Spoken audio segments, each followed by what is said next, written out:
Hola a todos, mi nombre es Agustín y esto es Mantillo de Bosque, Permacultura Serrana. A raíz del último video donde comparto nuestras vivencias y experiencias con respecto al incendio, recibimos muchísimo apoyo, comentarios lindos, abrazos a la distancia, lo cual nos ayudó muchísimo a atravesar este momento tan difícil que estamos viviendo. Pero también surgieron muchos razonamientos válidos que tienen que ver con habitar la sierra. ¿Está bien habitar la sierra? ¿Está bien habitar entornos naturales?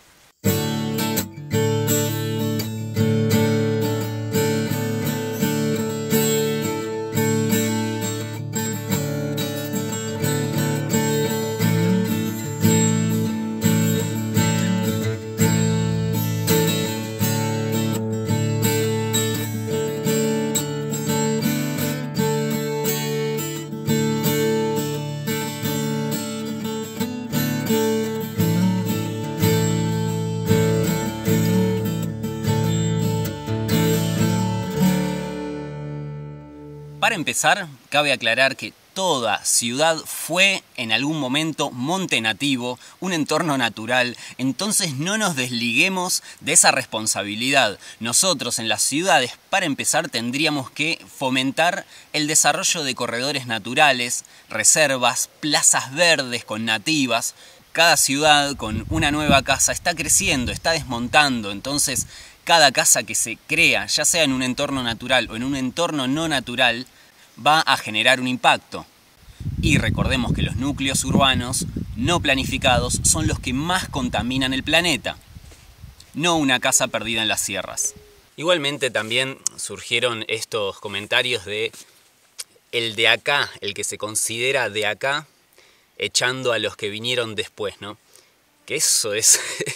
eso, bueno, ya ni siquiera me da ganas de debatirlo porque es una mentalidad muy triste. Porque nada más me estás hablando de que una generación si llegó antes tiene más derecho, el argumento es ese, tiene más derecho si llegó una generación antes o si llegó una generación después. Entonces eso como que no me voy a gastar en hacer hincapié de si soy de acá o no soy de acá. Yo llevo, con mi familia llegamos hace 21 años, yo me siento de acá, así que eso es, queda a gusto y piacere, como dicen, del consumidor. Y bueno, ya dejando de dar vueltas, vamos a hablar de por qué considero que en ciertos casos sí y en ciertos casos no.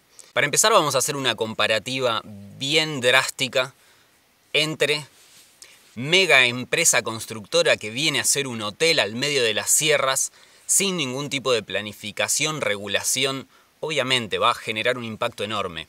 Que generalmente este tipo de proyectos millonarios son los de mayor impacto y menor control. Luego quiero poner como ejemplo Ayacanto, un lugar que está creciendo demasiado y no hay planificación. Las napas de agua se van contaminando, esto es un problema que ya están atravesando los habitantes de Yacanto. Dejan de poder tomar agua de un lugar que es reserva hídrica de la Pampa de Achala. Cada vez el municipio permite loteos más pequeños, mientras más chico es el loteo, menos espacio para, por ejemplo, poner una compostera, poner un sector para tratamiento de aguas grises, es decir, una fitodepuradora. Menos espacio para poner paneles solares, menos espacio para colocar un calefón solar, porque tal vez el vecino te hace sombra. El calefón solar, recuerden que funciona nada más con los rayos de sol. Es una solución muy ecológica al uso de combustibles fósiles. Desde mi punto de vista, el monte nativo y el monte, digamos, que también está compuesto por plantas que no son autóctonas es súper importante. No hace falta que hablemos mucho de motivos biológicos, digamos, ya sabemos que la importancia que tiene para el aire, para reducir los niveles de contaminación y el cambio climático, tener árboles nativos y en nuestro patio y sostener el monte, ¿no es cierto? Nosotros como personas que venimos a habitar la sierra, poder sostener esos espacios también es algo súper importante. Y eso se puede hacer solamente a partir de conocer y de convivir con el monte, ¿no es cierto? Entonces es difícil pensar en que el cambio climático no está siendo generado por los humanos. Pero al mismo tiempo los humanos debemos estar habitando el monte y conociendo las plantas que hay, utilizándolas para medicina, para alimento, para sombra, para construcción, para lo que sea, ¿no es cierto? De una manera sustentable como para poder sostener el crecimiento del monte al mismo tiempo que el crecimiento de la humanidad y poder convivir y proteger esos recursos, ¿no es cierto? Que también al mismo tiempo nos protegen a nosotros. Acá atrás mío tenemos un algarrobo. Este lo sembramos de semilla y es una de las tantas nativas que vamos distribuyendo acá tratando de recuperar un poco el monte nativo. Alguna vez les hablé de la importancia de la biodiversidad de los pastizales de la zona. Si bien el pastizal alberga la mayor cantidad de biodiversidad, cada estrato del monte es clave para su regeneración, para la fertilidad del suelo, para albergar a la fauna nativa. El monte no son solo arbolitos, todos los animales. Y nosotros somos animales, o sea, ¿podemos integrarnos al monte y vivir acorde a ese organismo vivo, pluriespecie que es el monte? Sí. Creo que nos hemos olvidado cómo hacerlo. Y cuando llegamos a un entorno natural, es nuestra responsabilidad mantener o recuperar esa biodiversidad. La premisa por la cual estamos habitando este lugar es para restaurar el monte nativo. Así que la presencia yo la considero positiva. Bueno, sí, uno es responsable del pedazo de tierra que tiene y el pedazo de tierra mayor que comparte con otros vecinos, así que pienso que sí, que está bueno tener esa responsabilidad y ocuparse, sobre todo teniendo técnicas de permacultura que permiten crear barreras cortafuego, etcétera, ¿no? La zona que nosotros habitamos está extremadamente predada, no existen prácticamente árboles nativos en todo este espacio de transición entre el Valle Bajo y el bosque de altura, donde están los tabaquillos, pero sí aprendemos a reconocer y valorar la flora y fauna nativa como clave para habitar un lugar desde el respeto. Un monte saludable, un ecosistema saludable, es el que nos brinda montones de servicios ecosistémicos que habilitan no solamente la vida del humano, sino toda la vida en el planeta. Conociendo las interacciones a través de la permacultura, observando lo que nos rodea y cambiando lo menos posible el lugar. A mí me parece muy importante eso, de cuidar arroyos, plantas, ríos, animales. Necesitan su cuidado de las personas que viven acá.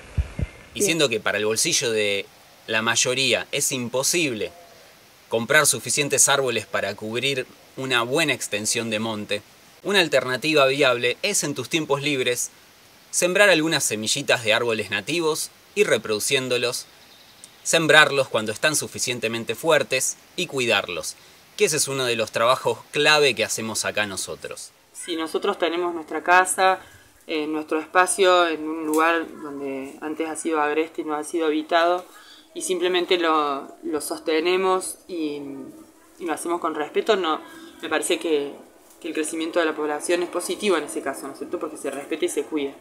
Reproducimos moradillos, los incluimos adentro de la huerta, tenemos chañares, cefirantes, que dan una flor hermosa nativa, esta hermosa plantita que desconozco el nombre, pero da una flor color chicle hermosa, también nativa. Podés armar jornadas de recolección de semillas, como hicimos el año pasado con los chicos de la aldea Faro del Mundo. Y la idea es compartirlas con quienes no pudieron ir a la jornada de recolección y hacerles llegar a la mayor cantidad de gente semillas para reproducción. Obviamente con un compromiso. Que tenemos el gran rol de revertir y reforestar con monte nativo para que vuelva a ser lo que era antaño. Regenerar y volver a crear la biodiversidad que era antes. Por eso considero que nuestra presencia es positiva en este lugar. Todos los vecinos quienes habitamos acá en la sierra, más allá del disfrute que tiene el lugar, esta belleza, tenemos que comprenderlo, entenderlo y trabajarlo también. Por eso me parece muy importante que todos los vecinos que lo habitamos tengamos esa responsabilidad en nosotros. La sabiduría, porque es una sabiduría habitar un lugar. Yo no vivo hace tanto tiempo en el campo, pero tengo la suerte de conocer gente que sí, vecinos, y de acercarme, preguntarles y desde ahí ir nutriendo mi habitar acá, que es de algunos años. Y bueno, desde ahí creo que nos vamos cuidando entre nosotros también, ¿no? Somos parte de este territorio también, de este monte. Y justamente si los loteos se hacen más grandes y existen regulaciones al respecto, podemos incluir huertas familiares. Y tal vez para el que no entienda qué significa esto, una huerta familiar va a reducir por mucho la huella de carbono. El alimento que vos consumís en tu casa viene de una zona de desmonte. Producir tu propio alimento va a generar menos desmonte. Producir tu propio alimento va a reducir la necesidad de transportar alimentos de zonas muy lejanas. Si traigo alimentos de zonas lejanas, necesito transporte, mano de obra, combustible. La extracción de combustibles es altamente contaminante. El residuo que deja la combustión de los combustibles es altamente contaminante. Y bueno, luego vendría el envasado, los tratamientos fitosanitarios, muchísimas cosas que se les agrega a la cadena que desconocemos. Y bueno, una huerta reduce todo eso que comenté prácticamente a cero, o al menos lo disminuye bastante. Podemos ser aliados del monte y guardianes del monte, o podemos ser su peor enemigo.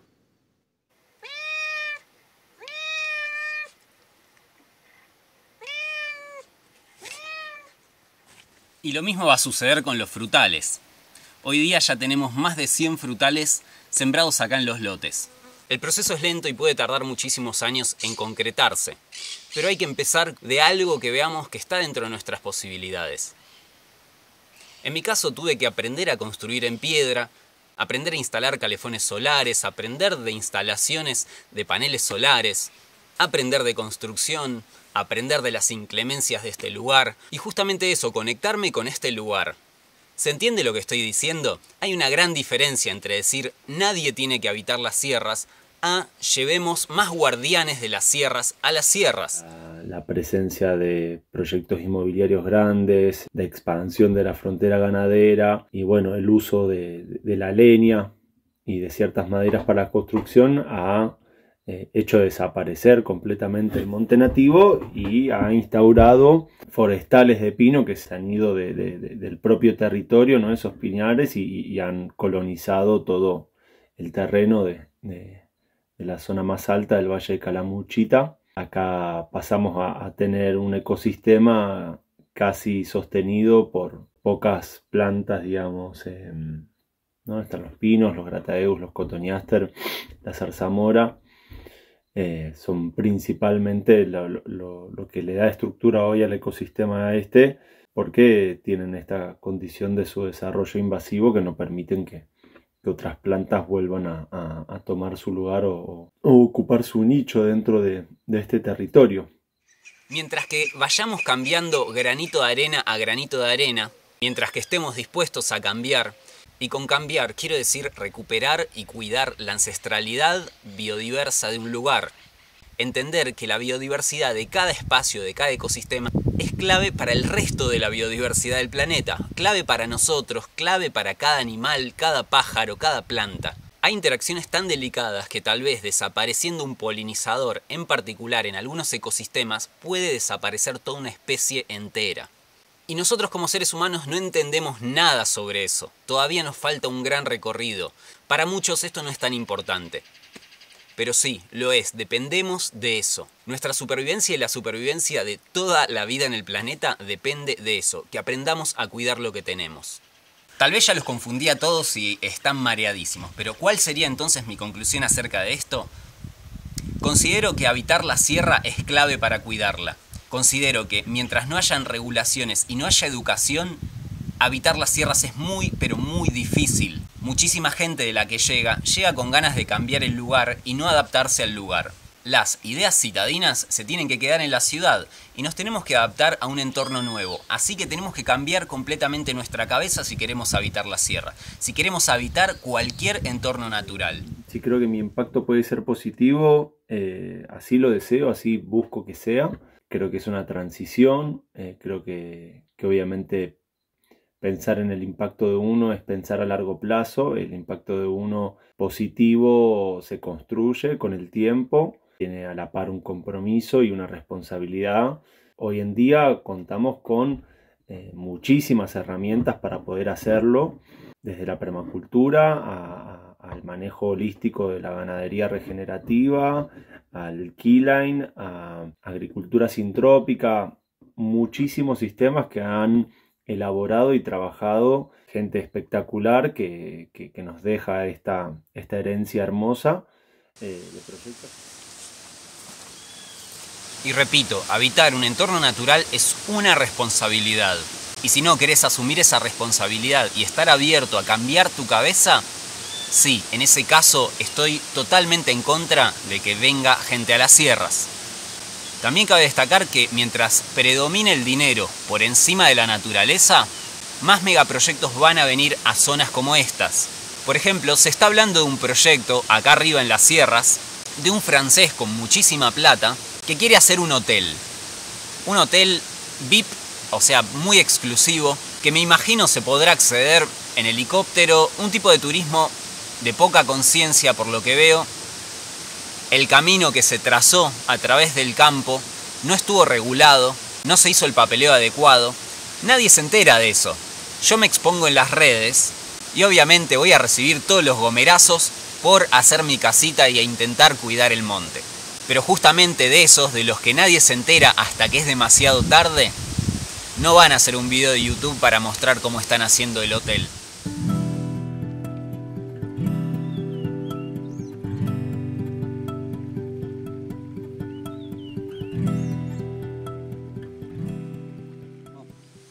No sé si se llegan a ver, este año apareció muchísimo este tipo de pulgón. Por lo que estuve investigando, hay un tipo de pulgón que tiene una relación directa con los pinos. Al menos 2 tipos de pulgón tienen esta relación. Y esto está impactando en frutales, está impactando en la zarzamora, lo cual sería algo positivo. Pero me preocupa un poco el tema de cómo puede llegar a impactar en la flora nativa. Hay muchísimo. Todos los pinos están infestadísimos de este tipo de pulgón. Siendo que hay más pulgón, también están apareciendo muchísimas vaquitas de San Antonio, arriba de una vaquita asiática, una vaquita nativa, arriba de una vaquita exótica.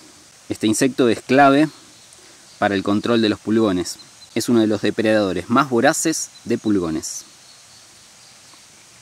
Sobre todo las ninfas. Acá en los márgenes del arroyo, esta es una de las nativas que cualquiera puede plantar sin tener demasiado conocimiento. Agarras una estaca de sauce criollo, te encontrás con cualquier sauce criollo a los márgenes de los ríos, agarrás una rama rota o buscas una rama quebrada en el suelo, la agarrás, la colocás en la tierra y tenés un árbol nuevo. El único detalle que tenés que tener en cuenta es que este árbol necesita mucha humedad, así como toda la familia de los salix, o sea, los sauces, así que no hay excusas para reproducir nativas. Pienso que es responsabilidad de todos los vecinos cuidar este territorio, digamos, es responsabilidad de todos los que lo habitamos. En principio no dañarlo, ¿no? Como mínimo. La permacultura propone la famosa zona 5, y esto por supuesto es clave a la hora de habitar un lugar. La zona 5 va a ser el espacio de aprendizaje, el espacio donde el ser humano no tiene que intervenir. Si aplicáramos al desarrollo de los pueblos la zona 5, lo ideal sería que cada pueblo esté rodeado de zonas que no se pueden tocar, no se pueden trabajar, no se pueden explotar y la naturaleza tiene que quedar en su estado más puro. Cuando me hablan de habitar zonas naturales, justamente yo creo que no se trata de no habitar zonas naturales, sino de integrarnos de una manera consciente a zonas naturales. Y la solución no es no integrarnos. ¿Por qué? Porque seguimos haciendo crecer centros urbanos que no dan abasto en cloacas, no dan abasto en generación de residuos, no dan abasto a la hora de administrar energías. Son centros de contaminación. Entonces no es la solución seguir poblando ciudades y irnos tal vez cada vez más para arriba y haciendo edificios cada vez más altos. ¿Se entiende? Por eso mismo, si no parte de políticas y regulaciones municipales, provinciales, nacionales, es muy difícil que esto no cambie. Apunto y me gustaría y pienso a mi vida y a mi comunidad teniendo un impacto positivo y generando sistemas de abundancia. Creo que tenemos todo el potencial para poder generarlos y que el humano en su paso, en su habitar, en su huella, vaya reverdeciendo y generando abundancia de comida, de agua, de hábitats para también otras especies, para poder vivir una vida así verdaderamente gozosa, rodeado de una vitalidad exuberante, ¿no? Así lo deseo. No cambiar nada. Si querés realmente luchar y poner tu energía en algo que valga la pena, luchá por eso, porque el monte se proteja. Regenerá vos el monte desde donde podés. Aportá desde donde vos podés tu granito de arena. Una alternativa también a esta cuestión de no habitar ciertas zonas puede ser declarar justamente parques nacionales a ciertos lugares de mayor peligro y no hacer negocio con eso.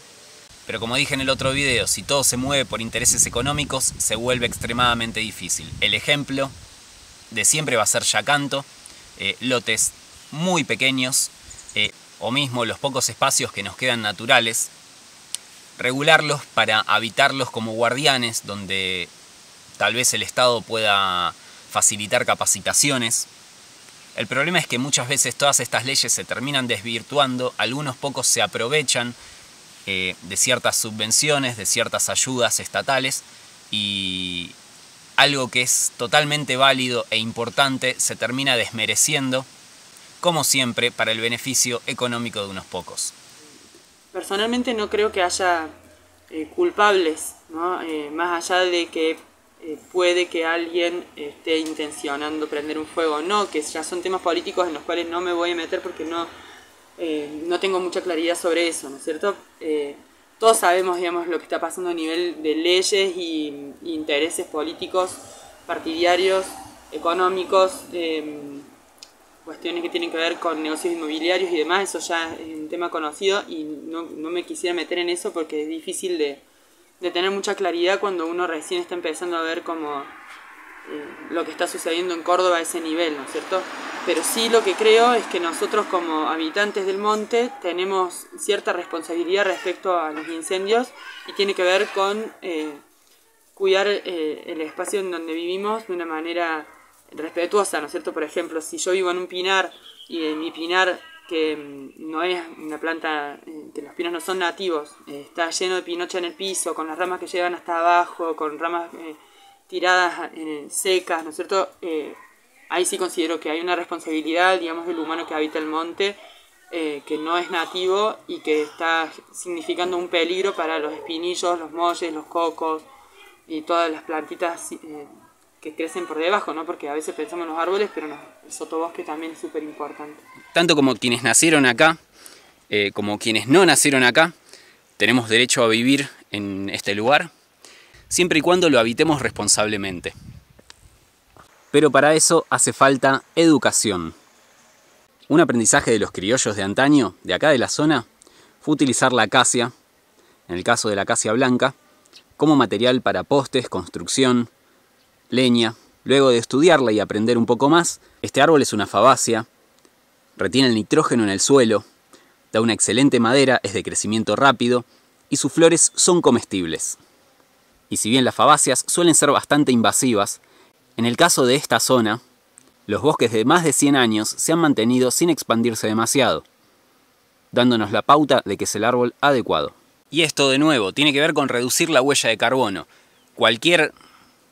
Si vos utilizás quebracho, estás haciendo un daño enorme. Si utilizás maderas del monte nativo que tarda muchos, pero muchos años en crecer, estás haciendo un daño enorme. En cambio, utilizar una madera exótica, en este caso va a ser el menor impacto. Esto, obviamente, acá en la zona serrana de Villa Alpina. Cuando muchos hablan de no permitir habitar las zonas serranas, generalmente donde mayor biodiversidad vamos a encontrar no es tanto en zonas serranas, sino en valles. Y justamente esos son los lugares más habitados y con mayor densidad de población. Lo que sí, en zonas serranas se albergan especies únicas que están muy adaptadas a las condiciones particulares de este clima, de esta altura, como por ejemplo puede ser el tabaquillo, que crece a partir de los 1200 metros de altura. Siempre las especies que crecen en entornos únicos van a ser las más vulnerables. Y en este caso, uno de los factores dañinos no sería solamente habitar un lugar, sino el sobrepastoreo en zonas muy delicadas. Hay muchos incendios accidentales provocados por el hombre, no, así que no, pero sí gente de afuera que constantemente desafía las reglas en una rebeldía y quiere hacer fuego al lado del río. Y esas cosas sí las vemos todo el tiempo. Y después, como todo, el monte como recurso responde a intereses, ¿no? A ver, ¿quién se quiere quedar con el monte? ¿Para qué? Lo compras para fraccionarlo, le quitas las vacas, no es que viene el monte mágicamente. Sin el pino prácticamente seríamos un páramo, no es que mágicamente va a aparecer un bosque nativo acá. Y se pueden plantar millones de hectáreas sin atacar al pino. Hay que entender que el pino es una de las plantas que más oxígeno produce, tiene sus pros y sus contras, pero es una máquina de asimilar carbono y fijarlo fuera de la atmósfera, que es lo que necesitamos para que este cambio climático no se nos ponga tan radical. Atacar el pino no es una solución, atacar el siempre verde no es una solución, tenemos que aprender de lo que pasó en Sal Si Puede y de lo que pasó acá sin que nadie se entere, ¿no? Pero en Sal Si Puede también se sacaron casi 100 hectáreas de bosque de siempre verde porque oprimía el bosque nativo y hubo un derrubamiento del suelo, ¿no? Se lavó el suelo, ha hecho un daño mucho más grave que lo que proporcionaba el siempre verde. Y acá en nuestra zona, en el Pinar de los Ríos, irresponsablemente se talaron 100 hectáreas para hacer un ecobarrio, sacar 100 hectáreas de pino y reemplazarlo con plantitas que tienen 100 gramos de hoja por plantas de 2 o 3 toneladas, es una irresponsabilidad, es un ecocidio muy grande, por más de que después vayas a poner un ecobarrio ahí.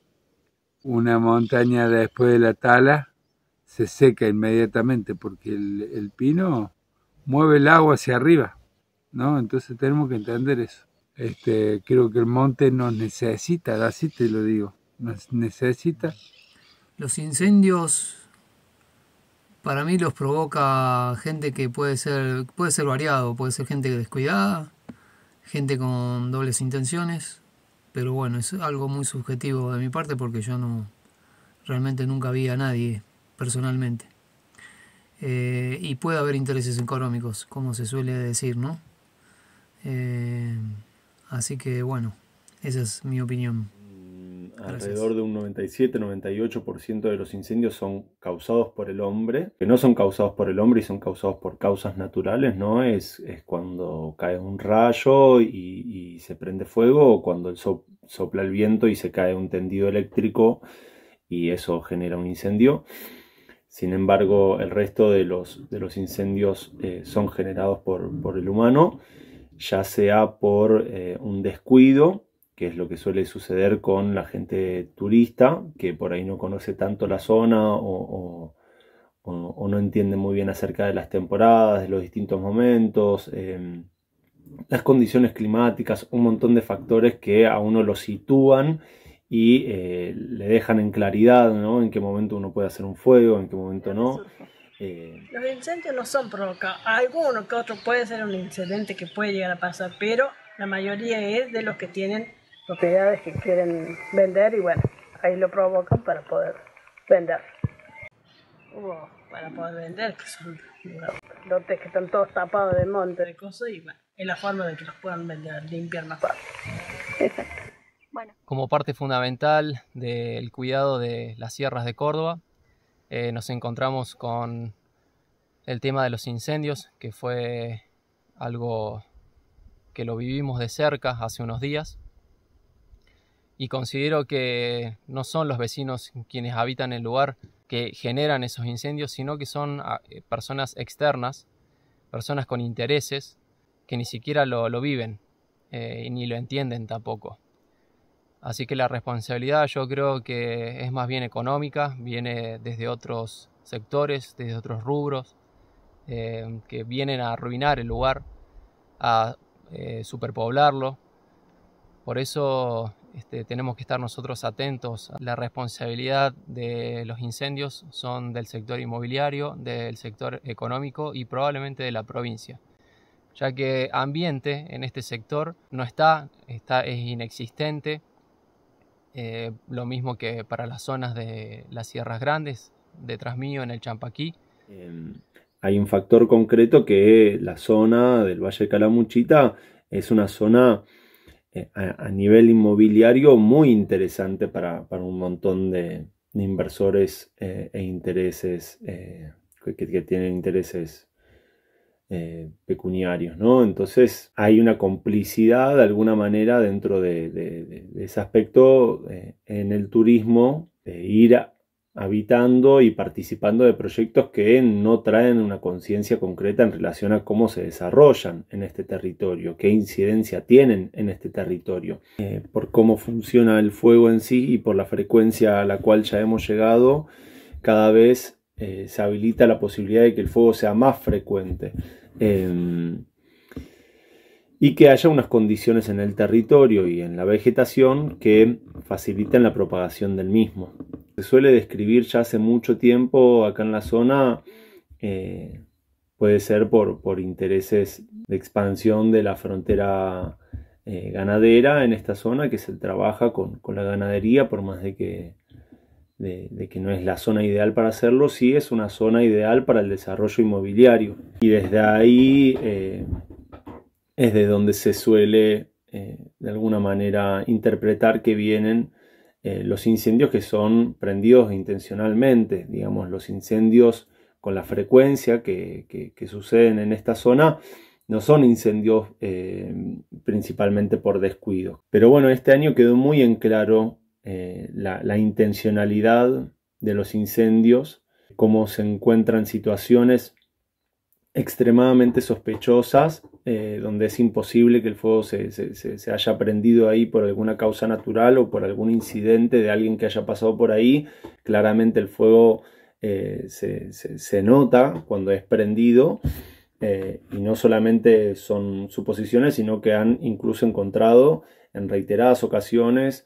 En estos días, bueno, se hablaba de una cangú roja que la habían visto prendiendo en un lugar, después de otro auto que también lo habían visto prendiendo en otro lugar, que año tras año vemos con mayor claridad ya una manera burda de prender los fuegos, ¿no? La gente haciéndolo concretamente, claramente son personas a las cuales les pagan, no son los responsables los que quieren comprar el campo, sino que claramente son por ahí pobres personas que no tienen por ahí para morfar y aprovechan la oportunidad y lo hacen, o bueno, no sé qué tipo de persona lo haría, pero bueno, se hace.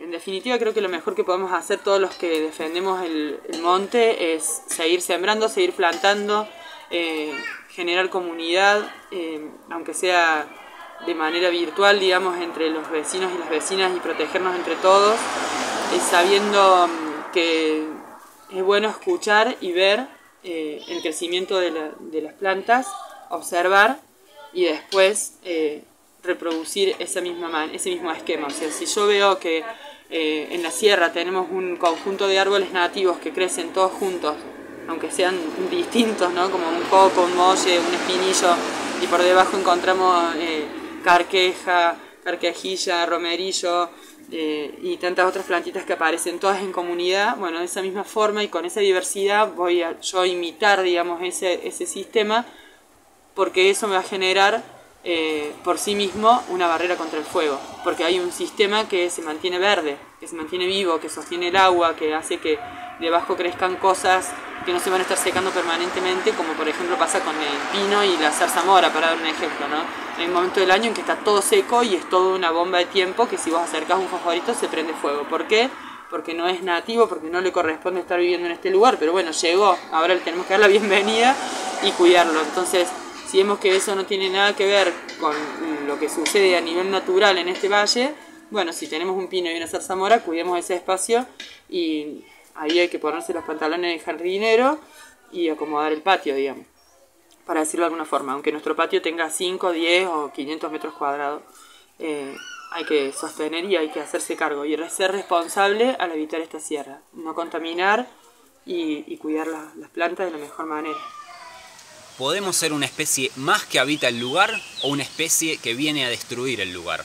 Bueno, y espero que te haya gustado este video y hasta la próxima.